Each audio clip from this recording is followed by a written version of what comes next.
नमस्ते। कभी सोचा है कि कुछ लोग मंच पर इतने जबरदस्त क्यों लगते हैं जबकि कुछ लोग नहीं? आज हम इसी राज से पर्दा उठाने वाले हैं। और ये सिर्फ बोलने की टेक्निक्स का खेल नहीं है। नहीं, ये तो इससे कहीं ज्यादा गहरा है।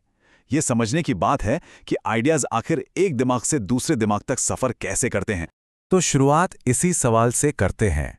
ये हम सबके साथ हुआ है ना? किसी के पास एक बेहतरीन आइडिया होता है, लेकिन जब वो उसे समझाते हैं तो बात बन नहीं पाती। और नहीं, इसकी वजह सिर्फ स्टेज पर घबराना नहीं है।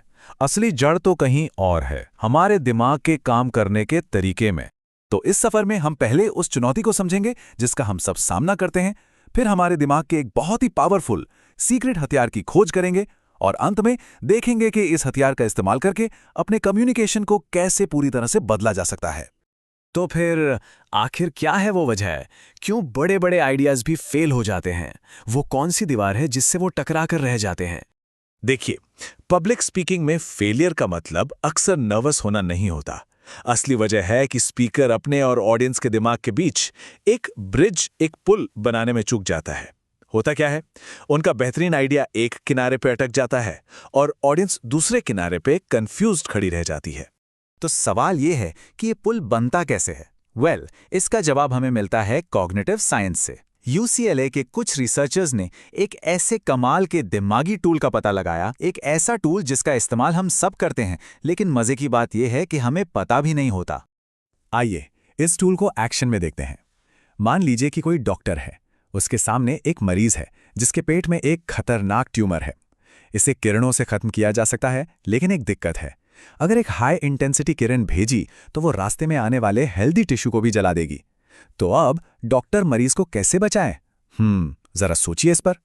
अब देखिए क्या कमाल होता है।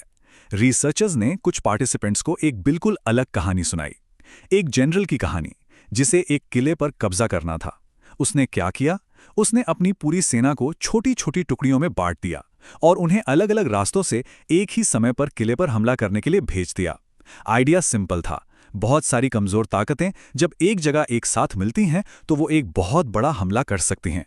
कुछ क्लिक हुआ और इसका जो रिजल्ट आया वो हैरान करने वाला था। जिन लोगों ने जनरल की कहानी नहीं सुनी थी, उनमें से सिर्फ 10% लोग ही ट्यूमर की प्रॉब्लम सॉल्व कर पाए। लेकिन जिन लोगों ने वो कहानी सुनी थी, उनमें से 41% ने तुरंत हल ढूंढ निकाला। और तो और, जब उन्हें यह हिंट दिया गया कि कहानी का इस्तेमाल करो, तो ये नंबर उछलकर 76% तक पहुंच गया। तो यही है एनालॉजी, यानी सादृश्य की ताकत। ये हमें दो बहुत जरूरी शब्दों पर लाता है, सोर्स और टारगेट, यानी स्रोत और लक्ष्य। टारगेट वो नई कॉम्प्लेक्स चीज है जिसे समझाना है, जैसे कि मान लीजिए एक बायोलॉजिकल सेल। और सोर्स वो जानी पहचानी सिंपल चीज है जो ऑडियंस पहले से जानती है, जैसे कि एक किचन। तो एक अनजान चीज यानी टारगेट को समझाने के लिए एक जानी पहचानी चीज यानी सोर्स का इस्तेमाल किया जाता है। तो आखिर ये एनोलॉजी है क्या भला? सीधी सी बात है, ये हमारे दिमाग का नए आइडियाज को समझने का सबसे फंडामेंटल, सबसे बुनियादी तरीका है।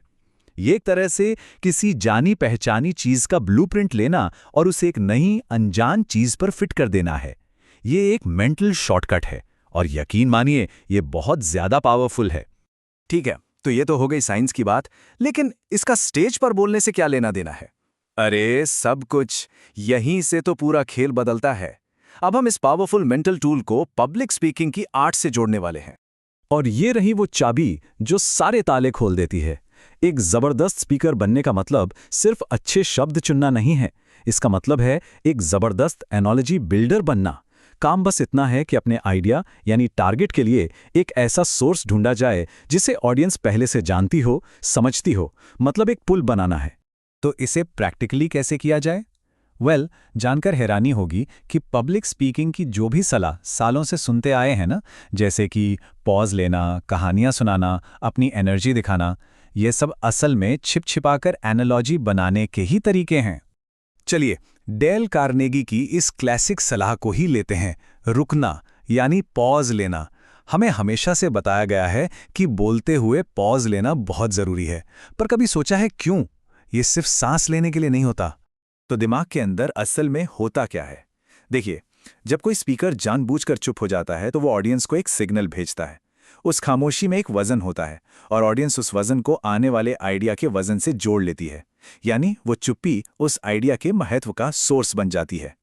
अब आते हैं दूसरी क्लासिक टेक्निक पर, स्टोरी टेलिंग यानी कहानी सुनाना। हर कोई कहता है अच्छी कहानियां सुनाओ, पर यह सिर्फ ऑडियंस को एंटरटेन करने के लिए नहीं है। तो फिर यह काम कैसे करती है? एक कहानी दरअसल एक बहुत पावरफुल एनालॉजी होती है। क्यों? क्योंकि ये एक आइडिया को ऑडियंस के अपने जिंदगी के अनुभवों से जोड़ देती है। वो एक एब्स्ट्रैक्ट यानी अमूर्त आइडिया को लेती है और उसे ठोस, रिलेटेबल और इमोशनल बना देती है। लोग कहानी के किरदारों में खुद को देखने लगते हैं और बस इसी प्रोसेस में वो मैसेज को सिर्फ समझते नहीं, महसूस करते हैं। और आखिर में बात करते हैं एनर्जी की, मतलब आवाज का टोन, हाथ पैर हिलाने का तरीका, बॉडी लैंग्वेज। ये सिर्फ एनर्जेटिक दिखने से कहीं बढ़कर है। स्पीकर की एनर्जी, उसकी आवाज का उतार चढ़ाव, उसके जेस्चर्स, ये सब मिलकर एक इमोशनल एनालॉजी बन जाते हैं। अगर स्पीकर अपने टॉपिक को लेकर एक्साइटेड है तो ऑडियंस उस एक्साइटमेंट को महसूस करती है और उसे मैसेज के महत्व से जोड़ देती है। मतलब स्पीकर की भावना ऑडियंस के लिए एक सोर्स बन जाती है कि उन्हें कैसा महसूस करना है। तो जब इन सारे टुकड़ों को एक साथ जोड़ा जाता है तो हमें क्या मिलता है? ये सिर्फ कुछ टिप्स की लिस्ट नहीं है। नहीं, ये कम्युनिकेशन का, संवाद का एक बिल्कुल नया मॉडल है। तो अब ये सिर्फ कुछ बिखरी हुई टिप्स नहीं है, बल्कि ये कम्युनिकेशन की एक यूनिफाइड थ्योरी है। काम क्या है? एक ब्रिज बिल्डर बनना। चाहे कहानी का इस्तेमाल हो, एक पॉज का, या फिर अपनी एनर्जी का, काम हमेशा एक ही हो रहा है। अपने आइडिया और ऑडियंस के दिमाग के बीच एक मजबूत, साफ सुथरा कनेक्शन बनाना। तो मैं इस पूरी बातचीत को इसी एक सवाल पर छोड़ता हूं। ये सिर्फ एक टेक्निक नहीं है, ये दुनिया को देखने का, कम्युनिकेट करने का एक नजरिया है। अब जब ये पता चल गया है कि दिमाग असल में जुड़ते कैसे हैं, तो अब कौन सा पुल बनाया जाएगा?